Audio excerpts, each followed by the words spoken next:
बिस्मिल्लाहिर्रहमानिर्रहीम। इय्याका नअबुदु व इय्याका नस्तईन। रब्बि इश्रह ली सदरी व यस्सिर ली अमरी वहलुल उक़दतम मिन लिसानी यफ़क़हू क़ौली।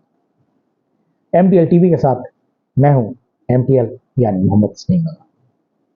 पाकिस्तान से खबरों, तज्ज़ियों और तबसरों पर मुश्तमिल हमारा ये प्रोग्राम आप रोजाना सुनते हैं। आप इस प्रोग्राम को मेरे चैनल को सब्सक्राइब कीजिए, शेयर कीजिए, लाइक कीजिए, ताकि मेरी आवाज़ सब लोगों तक, ज़्यादा से ज़्यादा लोगों तक पहुंच सके, पाकिस्तान के हर शहरी तक पहुंच सके, क्योंकि हम ये चाहते हैं कि आज़ादाना तबसरे और तज्ज़िये हो। हम आपको वो बातें भी बताते हैं जो शायद आप मेन स्ट्रीम मीडिया पर नहीं सुन सकते। आज हम गुफ्तगू करेंगे सबसे पहले कि फ़लस्तीन में जो कुछ हो रहा है, 5 अक्टूबर से जो शुरू हुआ, अब तक 32,000 के करीब फ़लस्तीनी शहीद हो चुके हैं। बर्बरियत की इंतहा है जो सहयूनी रियासत ने कर दी है।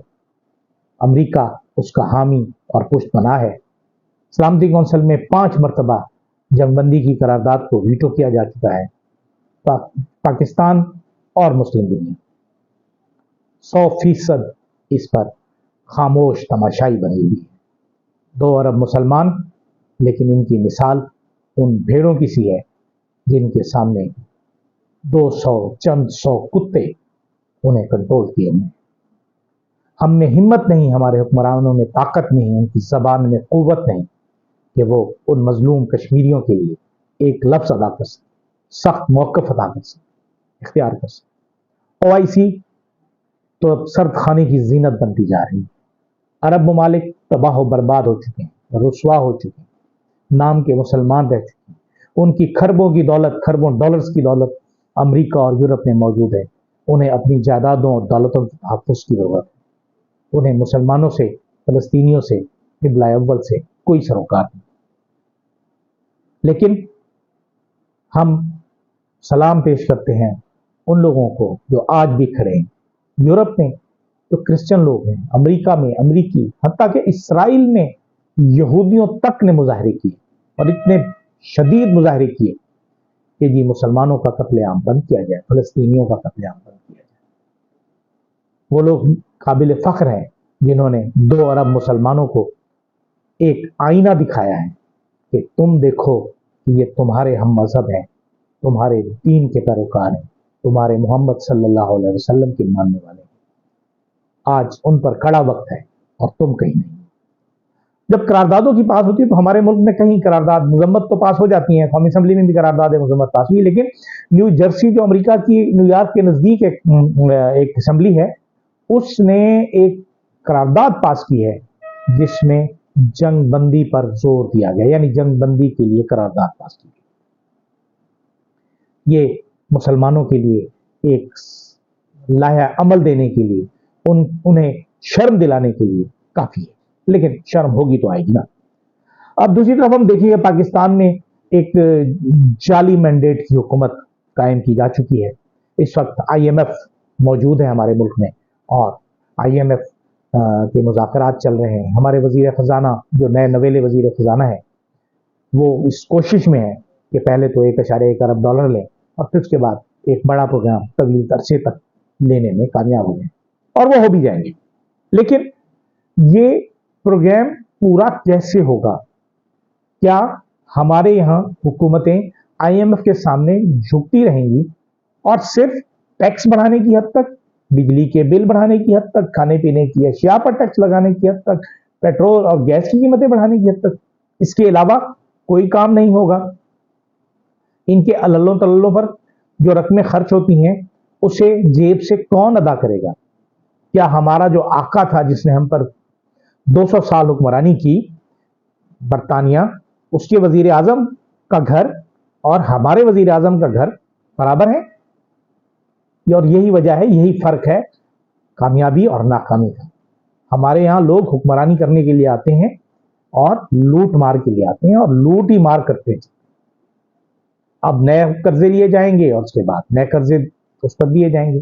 कर्जे भी अदा करने के लिए नए कर्जे लिए जाएंगे, सूद अदा करने के लिए नए कर्जे लिए जाएंगे। कोई शख्स, कोई हुकूमत, कोई हुक्मरान, कोई लीडर ये सोचने के लिए तैयार नहीं कि हमने इस मुल्क को लॉन्ग टर्म किस तरह मसाइल से निकालना। दूसरी तरफ अगर ये देखा जाए कि कॉरपोरेट सेक्टर हमारा क्या कर रहा है, कुछ भी नहीं हो रहा देखा जाए। दूसरी तरफ निजकारी का प्रोग्राम हमारे यहाँ बूमबगू का शिकार है। हुकूमत पाकिस्तान पीआईए को करना चाहती है निजकारी, सबसे पहले निजकारी पीआईए की करना चाहती है, जो यकीनन बड़े इदारे हैं और अरबों डॉलर अरबों रुपए सैकड़ों अरबों में जाते हैं।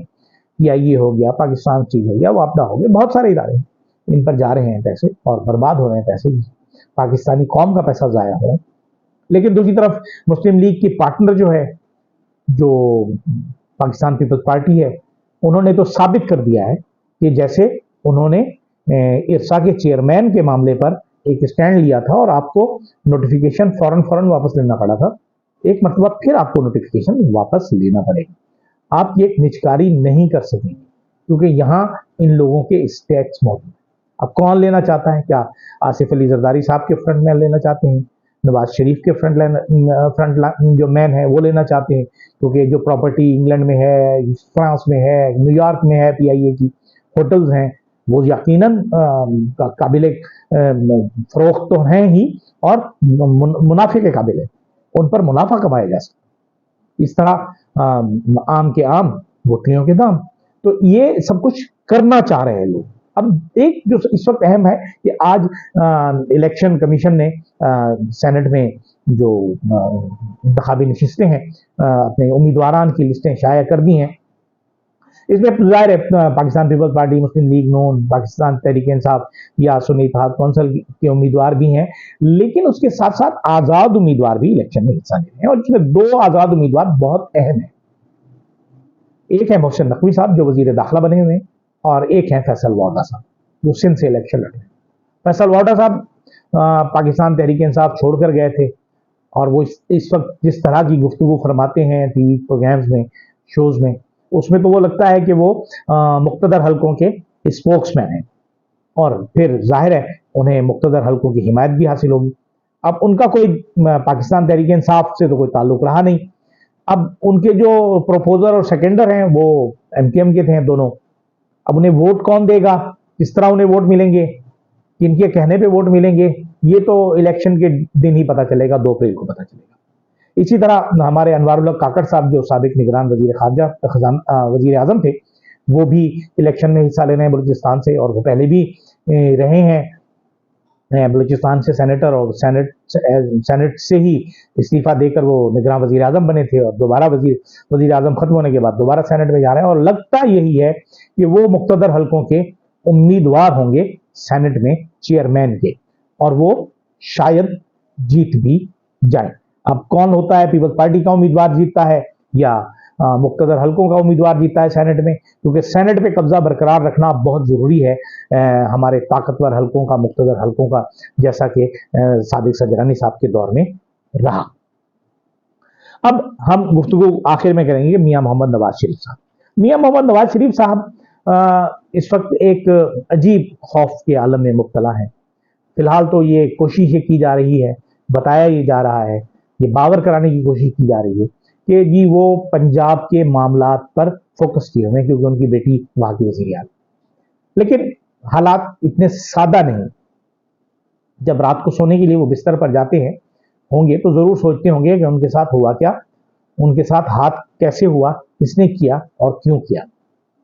और यकीनन मियाँ साहब चूंकि बहुत जीरक सियासतदान हैं, पुराने सियासतदान हैं, वो समझते होंगे कि जिस तरह उन्हें लाकर उनकी तज़हीक व तज़लील कराई गई, जिस तरह उन्हें हरवाया गया कि हाथ से वो हार गए, वो अपने दिल में तो सोचते होंगे, जब हलफ तो उन्होंने उठा लिया जीतने का, लेकिन वो अंदर से जानते हैं कि वो शिकस्त खुर्दा है और शिकस्त दिलाने में किस किस का हाथ है ये सोचना अब उनकी जिम्मेदारी है और इस पर फैसला करना भी उनकी जिम्मेदारी कि आइंदा वो पाकिस्तान के लिए किस तरह अपनी खिदमत सरअंजाम दे सकते हैं। इजाज़त दीजिए, अल्लाह हाफिज।